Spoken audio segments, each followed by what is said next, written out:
you also have a Master's of Science in Geology, right? Mm-hmm. Correct. Got that in 1984. Mm-hmm. I'll try not to hold this against you. From the University of Wyoming. Yes. Go Cowboys. Go Cowboys. That's a team that BYU has beaten time and time and time again, as you know. I know. Yeah. I'm still sore. It's right. His PhD in geology was received in 1996 from Western. So you went to Western Michigan as well. I went back, yeah. All right. Mm-hmm. Okay, so tell us about oil. We had a brief discussion when we visited a few weeks ago about oil and my theory, which you didn't agree with necessarily, that it's a renewable goo that comes from the earth. What is your theory on it? Well, in some ways, it is still forming. So in that way, it's renewable, but there is a limited amount, of course, to anything. And the earth is only a certain size, and there's a certain amount of organic debris on the earth. But I believe it's still forming. And so a lot of these oil fields that they go into, they produce more than they should. But, of course, it can only fill the reservoirs very, very slowly. So if you deplete an oil field, it may take several hundred years for that to fill back up. So it's really, in some ways, it's renewable. But you find other ones. Right, correct. Mm-hmm. There's a lot of oil out there.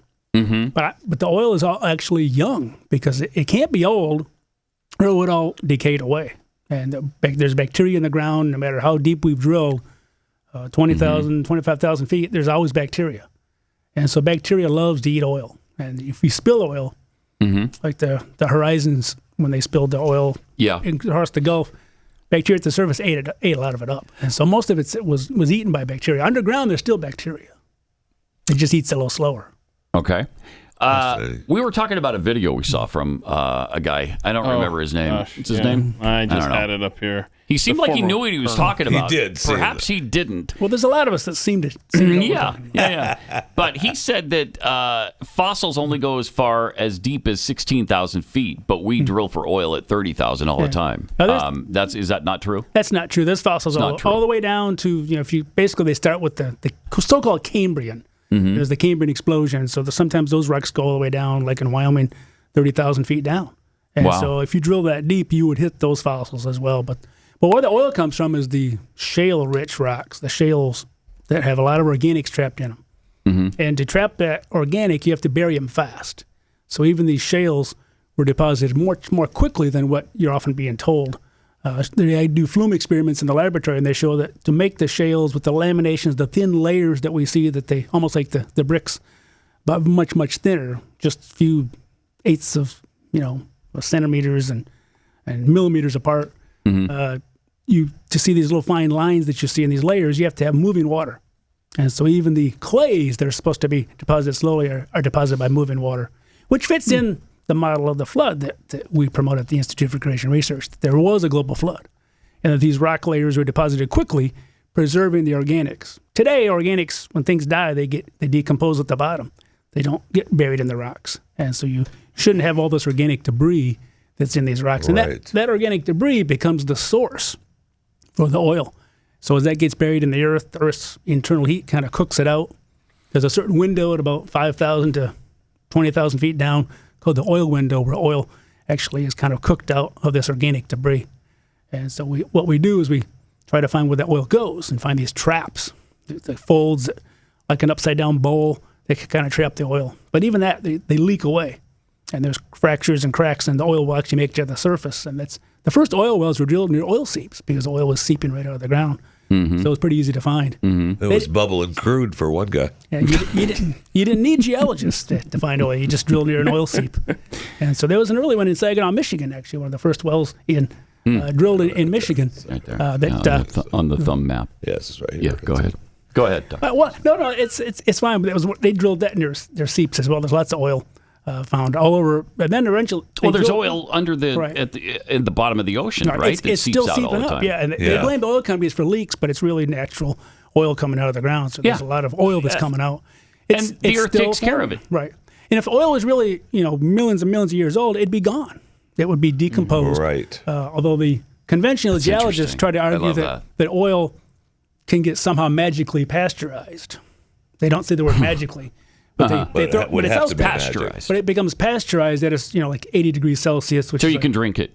Because it has been through the pasteurization no process. bacteria. Yeah. But they forget that there's groundwater that brought the oil there is always moving. And groundwater is flowing in, bringing in new bacteria. And you've also got bacteria that we know lives near Yellowstone National Park in these hot springs. That gives us all the different colors as you go to these hot springs that can live almost to the boiling point and actually above. So there is bacteria everywhere. And as we've drilled the deepest, they've tested the waters, there's always bacteria 25,000 feet down.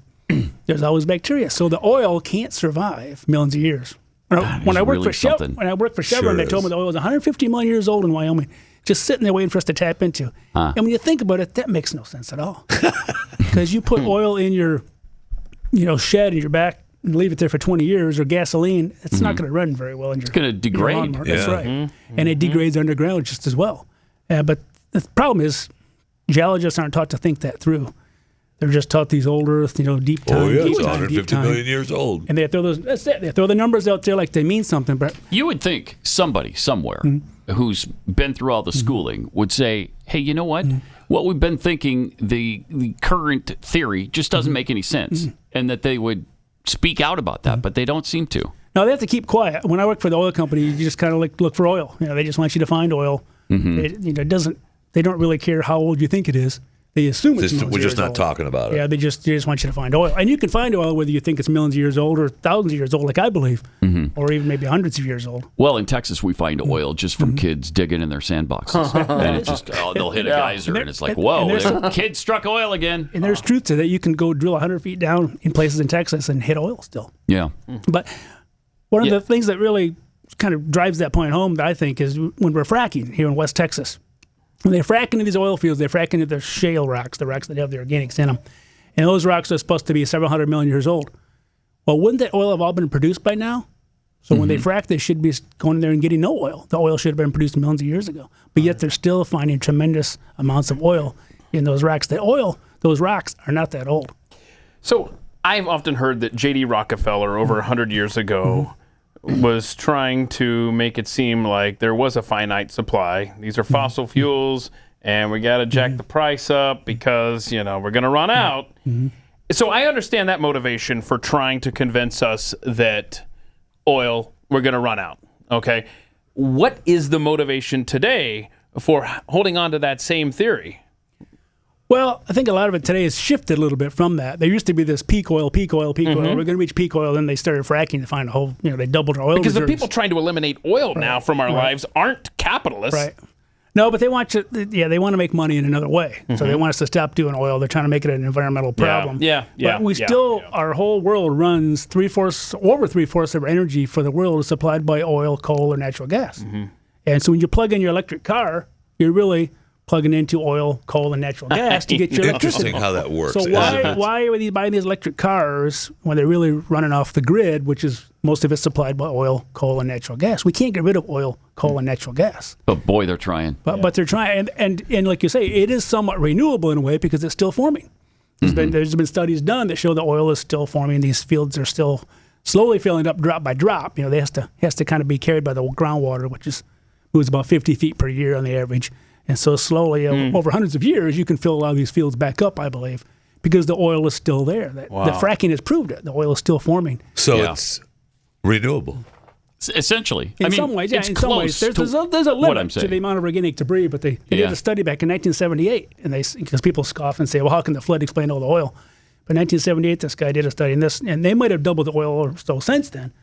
But they showed that the organic debris in the ocean today, if you were to capture all the organics in the oil in the world today in one day and bury it all, you'd explain all the oil in the world, tens of times over. It's just a small percentage of what is found in the oil. And so there's a tremendous amount of biota out there, as the biologists call it, that can easily explain all the oil that's ever been found. Biota? Yeah, just the organic debris. Mostly oil comes from marine algae and plankton.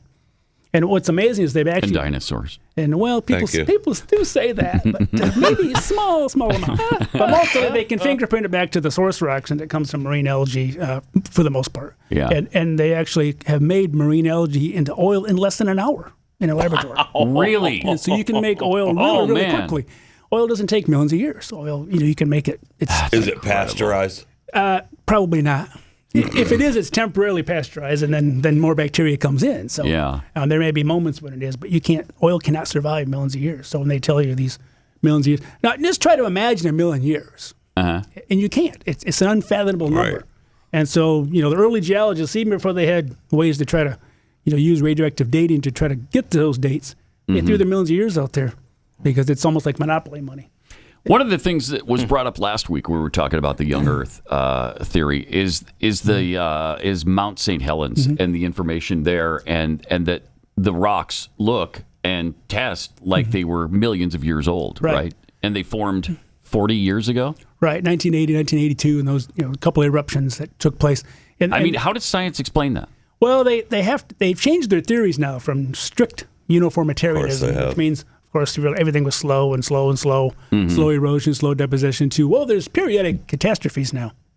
And so but that did kind of change the outlook on when I was a geology student from when I first started to when I ended. So are they saying it either takes 65 million years or a catastrophe? Is that how they explain it? Well, they say there's periodic catastrophes spread over millions of years. That's kind of how they explain it. And so that's, the idea that periodic catastrophes over millions of years. Yeah, that's how they explain the rock layers. There's certain layers that came in as big major floods, burying a bunch of animals. Yeah. We see that as, what we see around the the studies that I'm doing, I see the same rock layers essentially in the same order on every continent. So I've gotten through 5 continents now, plotting up all the oil data all over the world. I'm working on Australia now, but the other 5 continents all show the exact same pattern of a progressive flooding of the continents. There's a little bit of flooding, more flooding, more flooding. They all show essentially the same pattern of fossils, the same pattern of rocks on every continent. We talked a little bit about that last week, and to me, that's the most powerful evidence that I can show. The rocks themselves show there really was a global flood. There was a global phenomenon that had to deposit those rocks in the same order. Same level, yeah. Secular science just doesn't, they can't bring themselves to admit that there was a global flood, right? They believe that to be impossible. Right. Because they're stuck with that deep time theory. They have to have that they use deep time to kind of hide behind this shroud of mystery that evolution could actually happen. We have a tweet here that someone has a question for you from ours. He says, ask him about the earthquake fault subduction zones, all the organic matter that gets cooked as it goes under. Well, a lot of that becomes metamorphic, but a lot of the subduction zones. That was going to be my comment on it. The subduction zones, and I hate to scoop you like that. The subduction zones actually are a support of a real rapid plate movement that we believe took place during the flood year, because you see these really cold slabs, rocks, the density indicates that they're really cold all the way down to the core. And so how do you explain these, if you're moving just a couple inches per year over millions of years, how do you explain these things are still cold deep down in the earth all the way down to the core? So there's actually strong empirical evidence that the flood really did happen, that it used real rapid plate movement during the flood year to separate the continents to where we are today. Right. And it's amazing to me that I understand it if you don't believe in God, but if you do believe in God, why is it such a leap that the whole earth could be? Of course God can do that. Of course he can do that. If he can create this planet and the universe, he can certainly find enough moisture to flood the planet. Well, you just got to push the bottom of the ocean up and see how. The kind of how it works is as you make real rapid crust, the ocean is hot, and hot stuff rises just like a balloon. So the bottom of the ocean pushed up, and that pushed the water progressively onto the continents. That's exactly what the rocks show. The rocks show a progressive flood on every continent. And you see more and more flooding as you go along, and that's what my data is showing that we're doing over at ICR. Is that there is a progressive flood that really does match what because every continent is the same. Every continent is the same. And they all show that same progressive flood. It starts out minimal and more and more and more. And that's exactly what you'd see if you push the bottom of the ocean up. As you're making more ocean crust rapidly during the flood year, you would get more and more flooding. The water would go higher and higher. Eventually it reaches the point where it goes over the top. You didn't have the huge mountains we have today. Those formed as the waters were receding, all the Himalayas and all these things, because they have that's fossils what they all say. the way How up. did it cover Mount Everest? It didn't. It wasn't there. It wasn't that high anyway. At the top of Mount Everest, there's marine fossils. There's marine fossils all over the place mixed in with dinosaurs. There are marine fossils at the top of Mount Everest.